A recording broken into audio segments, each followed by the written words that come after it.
तलावात कधी सागरासारख्या खोल खोल हृदयाचा बुद्धाशी लीन होणारा महाउपासक दीन दुबळ्यांचा कैवारी जातीयतेवर तुटून पडणारा सेनापती मनुस्मृतीचं दहन करणारा क्रांतिकारक नायकांचा महानायक प्रज्ञावंत निष्ठावंत आणि धगधगत्या विचारांचा महामेरू सागरावानी ज्ञान नाभाळाच्या उंचीचा स्वतंत्रपणे चमकणारा महाप्रज्ञा सूर्य म्हणजे माझं सायब हवं चंद्र सूर्यांनी माझं सायब पाहिलं आणि त्यांचंच डोळं दिपलं बघा अशा स्वतंत्र प्रज्ञा सूर्याची मीरामाई अर्थात सूर्याची सावली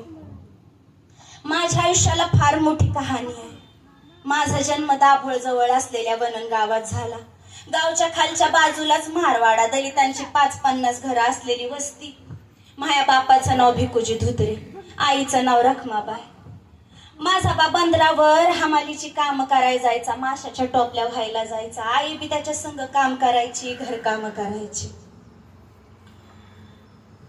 आम्ही लहान असताना आमच्या घरात 18 दारिद्र्य होतं म्हणा कधीच पोटाला पोटभर आम्हाला कधी खायला मिळालं नाही आमचा आई बाप तर उपाशी पोटीच काम करायचं कधी कधी आम्हा तिघांना पोटभर खायला मिळावं म्हणून माझा आई बाप कधी कधी उपाशी पोटीच झोपी जायचं उपाशी पोटीच राबत बसायचं माझ्या थोरल्या बहिणीचं लगीन झालं होतं माझी धाकटी बहीण गौरान धाकटा शंकर म्हणजे आत्ताच्या कुटुंबात मीच मोठी होती बाप 15 उपाशी पोटी भजली मोठी वजी व्हायचा त्याच्यानं बापाच्या आतड्या पार पिळवटून गेल्या होत्या त्याला लय खोकला लागायचा खोकला लागला का त्याच्या छातीत लय दुखायचं कधी कधी उलट्या व्हायच्या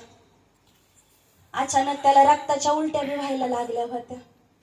बापाच्या या दुखण्यानं माझी आईच खंगून चालली होती त्याच्या छातीत सारखं दुखायचं पर बानं या दुखण्याबद्दल आईला कधी सांगितलंच नाही सदान कदा दुखणं अंगावर काढलं पर बापाची तब्येत खराब होती बघून माझ्या आईनंच हातरून धरलं आई बी बापावानीच खोकायची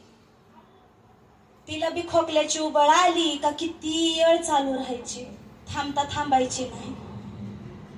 बापाच्या दुखण्यानं आईनं हातरून धरलं खाणं पिणं सोडून दिलं लय आजारी पडली शेजारच्या मैनाबाई इठाबाई कोण ना कोण आईला भेटायला यायचं आणि येताना आमच्यासाठी खायला घेऊन यायचं आमची मजाच मजा होती व पर माझी आई आतून पार खचून गेली होती चिंता तिला स्वस्त बसू देत नव्हती आईनं जेवण सोडलं आईची तब्येत अजून खालावत गेली एक दिवस असंच आम्ही अंगणामध्ये खेळत होतो 3 जण बाहेर माणसांचा लय कालवा झाला मोठ्यानं आवाज यायला लागला आम्ही धावत पळत दारात येऊन बघतोय तर दारात माणसांची गर्दी जमलेली आम्हाला तिघांना काय बी कळेना ना आमच्या तिघांना कोण घरात बी सोडेना माझा बा गर्दीतनं दिसत होता इकडून तिकडून पाण्याचा ग्लास हातात घेऊन पळत होता बाच्या डोळ्यातनं पाणी वाहत होतं माशासारखा त्याचा जीव तरफडत होता आम्हाला काय बी कळेना काय चाललंय इतक्यात माझ्या आईनं आतनं हंबरडा फोडला माझ्या लेकरांना माझ्या जवळ द्या र गर्दीतनं वाट काढत आम्ही घरात गेलो